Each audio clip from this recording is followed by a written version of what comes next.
Continuamos con el keynote Riesgos y Soluciones de Ciberseguridad, que lo dirige Marcos Polanco, director ejecutivo de Gobierno Corporativo y CISO de Citum Telmex. Bienvenido. Gracias. Muy bien. Buenas tardes, muchas gracias por esta oportunidad de platicar con ustedes sobre este tema que es muy interesante, riesgos y soluciones de ciberseguridad. Esto da para platicar como 2 horas, pero hoy vamos a enfocar en un enfoque más ejecutivo para poderlo abordar en 15 minutos. Espero no me fallen. Y si me extiendo, me alzan la mano y ya le corto. A mí cuando me toca hablar de riesgos, lo primero que me gusta es empezar por la definición de riesgos para que todos estemos en el mismo contexto. La definición más amplia y que a mí me gusta, y debo confesar que la primera vez que la leí me costó trabajo entenderla, es esta de ISO 31000. Riesgo es el efecto de la incertidumbre en el logro de los objetivos. Clarísimo, ¿no? Pero sin duda, cuando hablamos de ciberseguridad, hablamos de incertidumbre. No sabemos si va a pasar, no sabemos cuándo puede pasar, cómo va a pasar. Y sin duda también, un tema de ciberseguridad tiene impacto en los logros o en los objetivos que queremos alcanzar. Por lo tanto, esa definición es muy válida, ¿no? Y aquí hablamos de la probabilidad de ocurrencia versus más o multiplicado por las consecuencias, y eso es el riesgo. Pero para no complicarlo tanto, yo uso la fórmula tradicional, lo que yo le llamo la clásica, ¿no? Que es la probabilidad de que una amenaza explote una vulnerabilidad y genere un impacto. Esa está más fácil, ¿no? Nos suena más alcanzable, ¿no? Amenaza es todo lo que está allá afuera, vulnerabilidad es lo que inherentemente tienen los sistemas, los procesos, las personas, y el impacto es lo que ocasiona en la organización. Si no hay amenaza, no hay riesgo. Si no hay vulnerabilidad, no hay riesgo. Si no hay impacto, no hay riesgo. Fácil, ¿no? Quitemos amenazas, no se puede. Hagamos software sin vulnerabilidades. Ojalá algún día, pero ni siquiera la inteligencia artificial está generando software sin vulnerabilidades, por cierto. Si ustedes quieren desarrollar código con inteligencia artificial pensando que va a ser más seguro, la mala noticia es que no es así. Y en la medida que los intereses estratégicos de nuestras organizaciones dependen de la tecnología de la información, el impacto cada vez va a ser mayor. Ustedes lo acaban de ver recientemente en algunos eventos que hubo donde fallaron algunos sistemas, un impacto global. Entonces, pues el panorama de riesgos hoy, desafortunadamente, es mucho más alto que en otras ocasiones o en otros años. Cuando hablamos de ciberseguridad, no podemos hablar de otra cosa más que de riesgos. A veces nos gusta hablar de tecnologías, nos gusta hablar de procesos y de cosas por el estilo, pero si no partimos del punto inicial que es los riesgos, todo lo que tenga que ver con ciberseguridad tiene que ver con riesgos. Si no hacemos ese énfasis, vamos a empezar mal. Y nuestra labor como responsables de seguridad es gestionar los riesgos. No hay otra chamba. Si es implementar tecnología, sí, pero para gestionar riesgos. Si es poner políticas, pero para gestionar riesgos. Si no gestionamos los riesgos, pues nos divertiremos mucho, pero no estaremos cumpliendo lo que necesitamos hacer para la organización. Ahora, ¿cuáles son los riesgos que estamos hoy viendo? Aquí puse los 6 más importantes y probablemente algunos de ustedes ya los conocen, ¿no? Pero los voy a tratar de comentar muy rápido. El tema de hoy, el uso de la inteligencia artificial, sin duda es uno de los principales riesgos. ¿Y por qué lo pongo como riesgo? Sí, es una gran tecnología que promete mucho, ya se ha comentado mucho en el evento de hoy y ayer, pero el uso de la inteligencia artificial por los atacantes genera riesgos. Y el uso de forma insegura por parte de las organizaciones, que así lo están haciendo la gran mayoría, genera riesgos. No hay otra cosa que decir. Amplitud de la superficie de ataque. En la medida que implementamos y nos digitalizamos, tenemos más elementos expuestos, tenemos más servicios disponibles, tenemos APIs que conectan una aplicación con otra, y todo eso amplía la superficie de ataque. Cuando hablamos de superficie de ataque nos referimos a por dónde nos puede atacar un ciberactor, ¿no? Entonces, definitivamente tenemos una superficie más amplia que hace algunos años. Sofisticación de los atacantes. Los atacantes cada vez son organizaciones que saben trabajar en conjunto, que saben organizarse y que lo hacen muy bien. Por ahí alguien decía hace unos días, los atacantes no están preocupados porque la inteligencia artificial vaya a reemplazar su trabajo. Están pensando en cómo utilizarla para hacer mejor su objetivo, que es mayoritariamente económico, ¿no? Hay otros tipos de ciberactores, pero la mayoría son con intereses económicos. La dependencia y la cadena de suministro. En la medida que nuestros procesos requieren proveedores terceros y ellos también se están digitalizando, nosotros podemos ser afectados por consecuencia de que uno de mis proveedores fue atacado o fue víctima de un ciberataque y eso rompe la cadena de suministro y entonces yo tengo que estar considerando mi seguridad no solo ya en mi organización, sino también asegurarme que mis proveedores o mis participantes en la cadena de suministro también son seguros. Y eso pues, es bastante más complejo. La falta de habilidades o gente con conocimiento en materia de ciberseguridad. Eso es un tema que llevamos años hablando y no se ha resuelto, desafortunadamente. Se estima que a nivel mundial más o menos 3.5 millones de posiciones faltantes en ciberseguridad. En México se estimaban más o menos 300,000. No hay datos oficiales, se está por ahí haciendo algún estudio con la ISC cuadrada para tener datos más precisos, pero de todas maneras, si son 250,000, si son 200,000 o 300,000, son un chorro, ¿no?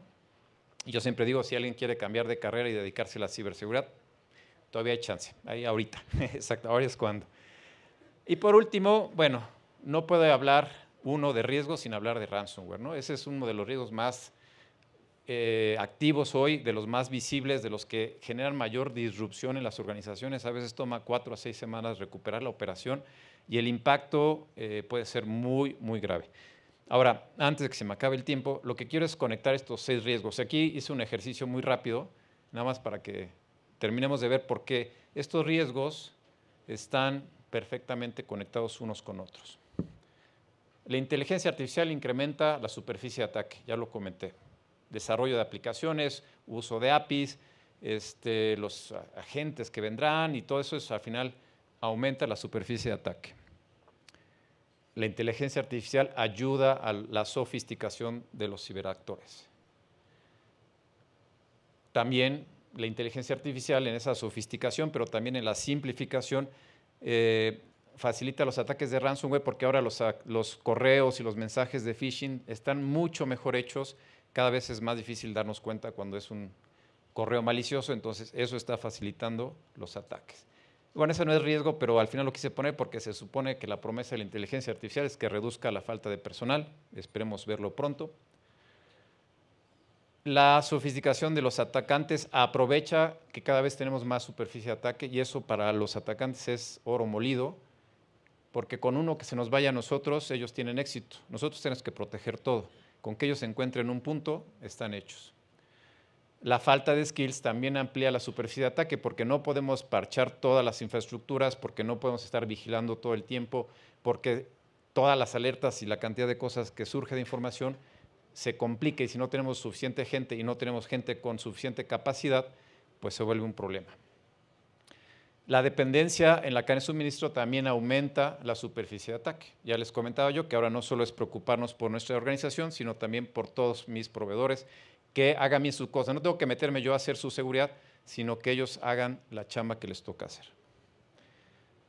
Y la amplitud de la superficie de ataque facilita los ataques de ransomware, nuevamente. Entonces, bueno, me falta una por ahí, no se alcanza a ver muy bien, pero la sofisticación de los atacantes acelera los ataques de ransomware. Entonces, bueno, ese es más o menos el panorama de riesgos que tenemos. Perdón, me faltó acá esta. La sofisticación de los atacantes también aprovecha nuestra dependencia en la cadena de suministro porque, como os decía, empieza a atacar a todos nuestros proveedores. Entonces, bueno, pues ese es nuestro panorama. Vamos a ver un poquito, esta está muy alarmante, ¿verdad? Y si la hice con inteligencia artificial, como podrán ver. Me pasé toda la noche haciéndola, pero lo que quería transmitirles aquí es si toda esa fórmula o esa relación de riesgos que vimos suena preocupante, si a esto le agregamos la complejidad que están teniendo nuestros sistemas hoy y la falta de visibilidad que tenemos, de qué tenemos en la nube, quién usa inteligencia artificial, cómo la estamos usando, cuántos APIs tenemos, cuántos tokens o los tokens que se utilizan para compartir ahí algún tipo de identidad, pues es como ponerle el cerillo en un bloque de paja con la gasolina, ¿no? Entonces, Y cuando hablo de complejidad es porque cada vez nos cuesta más trabajo entender cómo funcionan los sistemas, cómo están interconectados, y si le sumamos la de los grandes proveedores y los proveedores de la cadena de suministro, pues esto se vuelve muy complicado. Bueno, recomendaciones. Quedan 3 minutitos. Hay mucho que hacer, sí. Aquí está la minita, se la robé a mi compañera que está acá, Imelda, ahorita va a estar ella en el panel.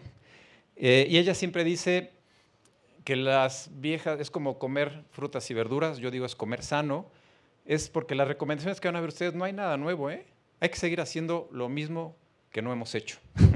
El problema es que no lo hemos hecho. Y las soluciones las voy a comentar yo desde el punto de vista estratégico, no técnico, que no voy a hablar nada de tecnología, sino desde el punto de vista de lo que hay que hacer en la estrategia. Primero que nada, la ciberseguridad es un asunto de negocio. No solo es técnico operativo. Sí, hay una parte que el CISO tiene que hacer, hay una parte que el área de TI tiene que hacer, pero la ciberseguridad se maneja y se dirige desde la alta dirección, desde los altos mandos. Ellos son los que deciden, ellos son los que ponen el presupuesto, ellos son los que asumen o deberían de asumir los riesgos, no el CISO. Ellos dicen esto sí, esto no, nos alcanza para esto, pues lo otro lo asumimos y ni modo. Eso es, porque además la dirección está acostumbrada a manejar riesgos laborales, fiscales, operativos, no sé cuál otro, por ahí hay muchos otros tipos de riesgos, tecnológicos, etcétera. ¿Por qué no también manejar los riesgos de ciberseguridad a nivel de negocio? Esa es la primera respuesta. Y la segunda es un enfoque estratégico, donde lo primero que hay que hacer es enfocarnos en los riesgos. Como ya comenté, nuestra chamba es gestionar riesgos. Entonces, lo primero que tenemos que hacer es pensar en riesgos, priorizarlos y hacerlo de una manera continua y estratégica para poder trabajar. Una visión holística significa considerar el escenario de riesgos, el escenario de amenazas, el modelo de gobierno, la estrategia de seguridad, la arquitectura de seguridad, hablando de la arquitectura tecnológica, organizacional y de procesos, hablar del factor humano y, por supuesto, de cómo la arquitectura tecnológica va a proteger todos nuestros ambientes, sea nube privada, nube pública, on-premise o cualquier otro esquema que tengamos en la arquitectura tecnológica. Evolución continua. Evolución continua significa que la seguridad no es un proyecto único, es un esfuerzo que tenemos que hacer todos los días, todos los años, todo el tiempo. En todos los proyectos que hagamos de nuevas tecnologías, iniciativas de innovación, tenemos que considerar la ciberseguridad. Y por ejemplo, la inteligencia artificial es un muy buen ejemplo para decir, oye, si quiero hacer proyectos de inteligencia artificial, metamos la idea de cómo vamos a proteger eso desde el día 1. Desde que estamos pensando para qué queremos la inteligencia artificial, pensemos en cómo la vamos a proteger. Enfoque preventivo y reactivo, ya comentaba, tiene que ser visión holística y tenemos que pensar en cómo reducir la probabilidad de ocurrencia y luego cómo poder detectar y responder lo más rápido en caso de que se materialice algún riesgo. Y todo esto tiene que estar alineado con el negocio. Si no lo hacemos para generar valor o para preservar el valor que el negocio ya tiene hoy, la ciberseguridad no sirve de nada. La ciberseguridad está para y por el negocio y eso es lo más importante que no debemos de perder de vista. Con eso termino, creo que terminé en tiempo. Les agradezco mucho su atención, espero que haya sido interesante.